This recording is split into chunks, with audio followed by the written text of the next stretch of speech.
Hello, and welcome to the Old Police Cells Museum, situated in the original cells underneath the Brighton Town Hall in Bartholomew Square. My name is Colette McDowell, and I am a volunteer at the museum.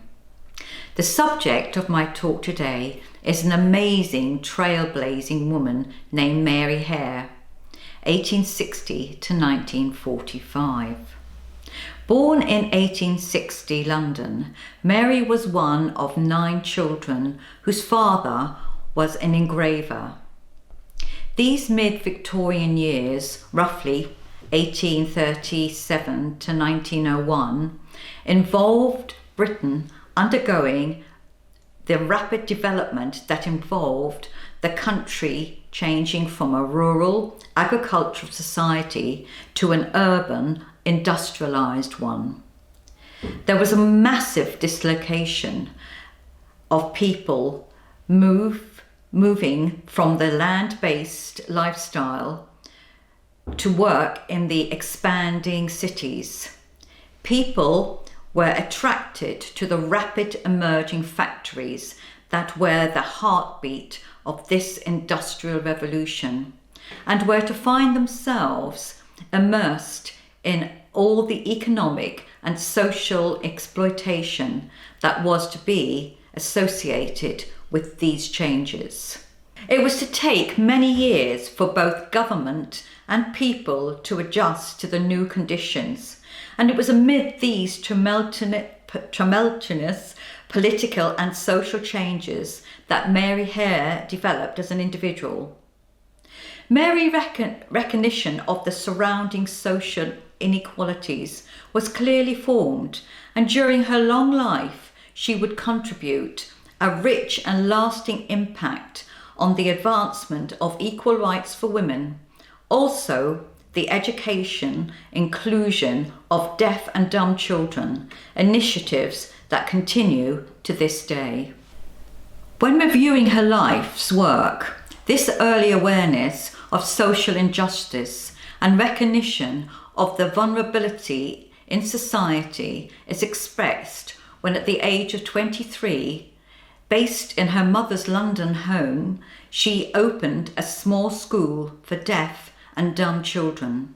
This provision was in total contradiction to the consensus of opinion at the time, where children born with a hearing or speech impediment were considered mentally disabled and denied access to the education and many sent to the local asylum. Mary's work with the deaf was to be a lifelong commitment, and she is now acclaimed pioneer teacher of deaf children. In 1895, at the age of 29, she moved to 17 St Michael's Place, Hove. During the succeeding years, she was to build upon her philosophy of oralism, lip reading, mimicking lip movements and speech. Mary found that deaf and dumb children were as apt as any other to learning and working towards stopping their exclusion from education and society in general. In 1916, she had established the Dean Hollow Oral School for Deaf Children in Burgess Hill, taking mixed pupils of all ages from across the country. Following the death of Mary Hare in 1945, the school renamed itself in her honour, and in 1949 moved to Newbury, Berkshire. The Mary Hare School in Newbury, Berkshire is now the largest school for the deaf in the UK. It teaches children from year 1 to 13 and continues to fulfil Mary Hare's vision of auditory, oral education. Mary was a woman of exceptional energy and personal drive, traits reflected when she engages in the emerging women's rights struggle that was gaining momentum during the late Victorian Britain era. An early member of the Women's Social and Political Union, WSPU, commonly known to us as suffragettes. It is significant to note that she was one of a group of women who became disillusioned with the Pankhurst leadership. Mary chose to join the Women's Freedom League, and in 1907 she became secretary of the Brighton branch, where speeches and quotes from meetings she chaired were regularly reported in the newspapers of the time. This shift in allegiance, I suggest, once again illustrates her awareness of wider social issues around ordinary women's lives, and she quickly became a pivotal Brighton and Hove figure in societies which promoted women's equality.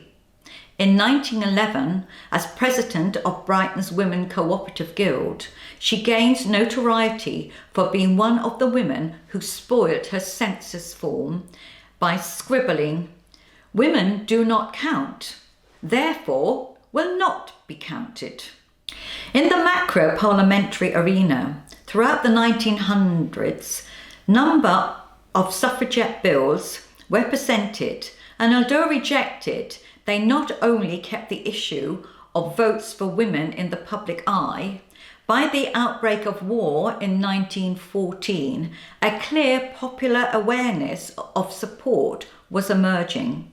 The First World War was to create an enormous labour shortage, as the majority of young men had gone away to fight. Initially, factories were not keen to employ women, but by 1916, the government had persuaded employers to give women their jobs, and by the end of the war in 1918, women had proved themselves to be men's equals in all areas of labour production.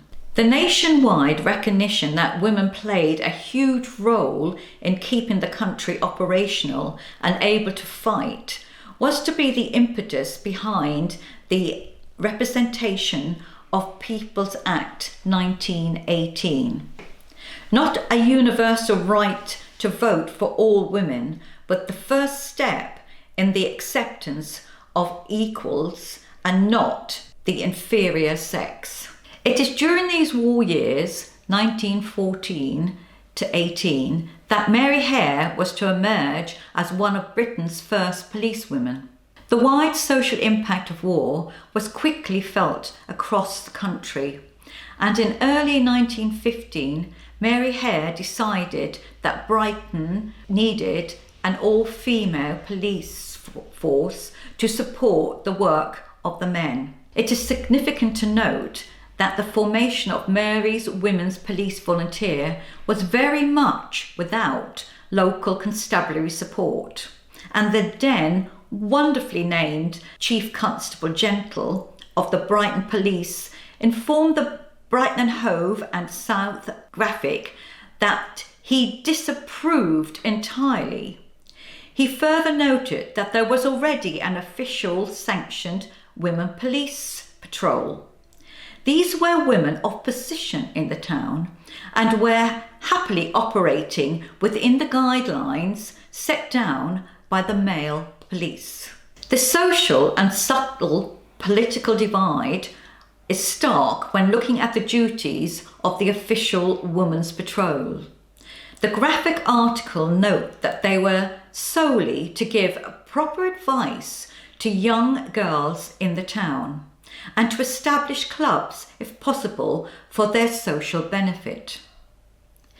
The undercurrent hint of emerging improper behaviour, and not too subtle as the implications of khaki fever, a phenomenon of loose morals arising as unattached women and soldiers in khaki uniforms collide in the heady atmosphere of war. The Women's Police Patrol Group were given official certificates, allocated a room at the town hall, and aimed to provide girls with activities of a wholesome nature, rather than hanging around the streets waiting to be seduced by handsome soldiers. Although Mary Hare recognised that women and children needed support at this time of national crisis, her vision for the women's police volunteers was of a more professional nature.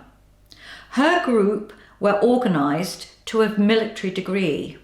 They all followed training in drill, signalling, first aid, self-defence, procedures and roles of evidence in police courts. They spent their time supporting women and children, whether witnesses or prisoners, in the intimidating environments of police courts, also policing lonely areas. Mary Hare also recognised the importance of uniform, with the significance of role acceptance and respect attached. The officially accepted Women's Police Patrol wore their own clothes with a genteel armband to distinguish them in the crowd. In contrast, Mary Hare's force wore full-on uniform of dark blue suit and bowler hat, similar to the male police. The authorities continued to attempt to dissuade Mary and her women police volunteer team, but to no avail. In response, Mary Hare noted, "We are out to do good work in Brighton and have had unsolicited testimony to the effect that we have done good." Mary Hare is now recognised as one of Britain's first policewomen. I also like to think that Mary would smile if she were to look at the current Sussex police leadership and note that the two most senior positions are held by women. In 2019, Julia Chapman was appointed Deputy Police Constable, and more recently, in July 2020, Jo Shivner became the first female Chief Constable in Sussex. For a more in-depth account of the women policing in Brighton, Claire's conversation will present the old police cells developing historical timeline of police women in Sussex.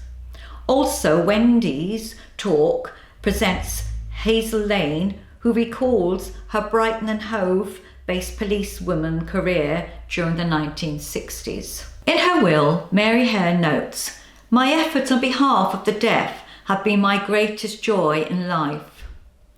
This, I feel, reflects her deep and lifelong commitment to the children she supported to take their rightful place in society and contribute their intellectual and individual skills across the generations. The professional versatility, intellectual and creativity, skills and joyous teamwork I was privileged to share as part of Bridging Voices team during early 2018 brought Mary Hare into my horizon and introduced me to a group of wonderful deaf women as we worked together to produce the Brighton Processions banner made to celebrate the centenary anniversary of the first women allowed to vote in 1918. The impetus behind the processions mark on the 12th of June 2018 reflects the national desire to celebrate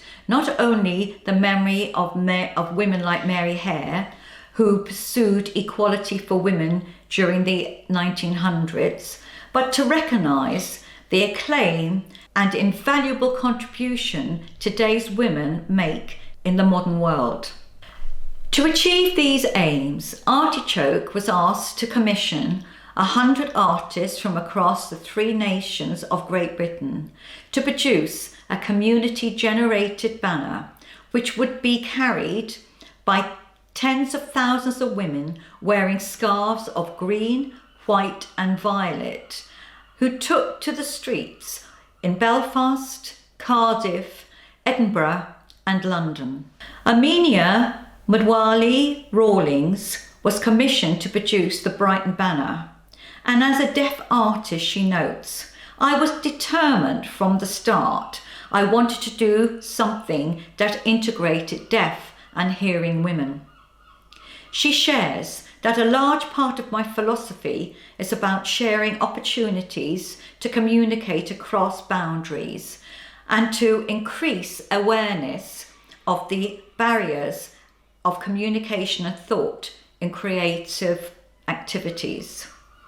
As the following short film reflects, we gelled as a group and in the most creative and productive way produce the multi-crafted banner.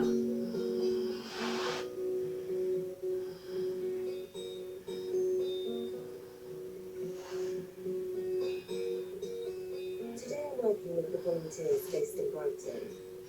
I'm a deaf artist myself.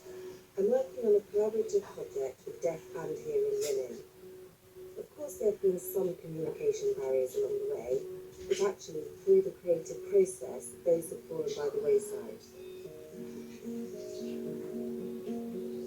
We're doing the embroidery and the sewing here for the letters on the banner, and each of us have got a letter at the moment that we're doing. Oh, that's fantastic. I've learned loads of different techniques. The group has worked so well together. We've created what we want to explain in our banner. We came up with quite a few phrases, and out of them we've chosen be visible, be free, and be counted. It came from discussions amongst ourselves to create what we see behind us. I feel so strongly that it's important to show the world how deaf and hearing women can communicate. We've had such an enjoyable, creative experience, and it's been really lovely to see that collaboration can happen, and that is equality, and that is what we want to show the world. And indeed, there is that beautiful banner made by the group in Brighton, just going past the War Memorial in central London. Many of the larger works that we've seen today have been led by artists from all around the country. They've been commissioned by artists. In Amina's words, with the Royal Pavilion, Brighton's most iconic building, in the background, the image of two suffragettes represent the battles of achievement of the past being handed over to modern women, for them to remember, honour and continue. On a reflective personal level, one of the most unexpected outcomes of my research into Mary Hare's life story was the growing realisation of the extent to which we, as a newly formed women's collective, represented the majority strands of Mary Hare's life's work. When looking at the banner itself, a deeper level of interpretation emerges. I now feel that without realising it, but on some unconscious creative level, when agreeing to present the image of a Victorian and modern suffragette linked by the symbolic daisy chain, we created a visual memory of Mary Hare herself. When carrying our banner, Bridging Voices, we were holding high this visionary Victorian, Brighton-based woman whose life's achievement, collectively, we as a group, so significantly represented. Together we carried her with us in procession celebration, the continuing march towards full equality for women now and in the future. Thank you for joining us today, and I hope you have enjoyed this talk about the indomitable Mary Hare.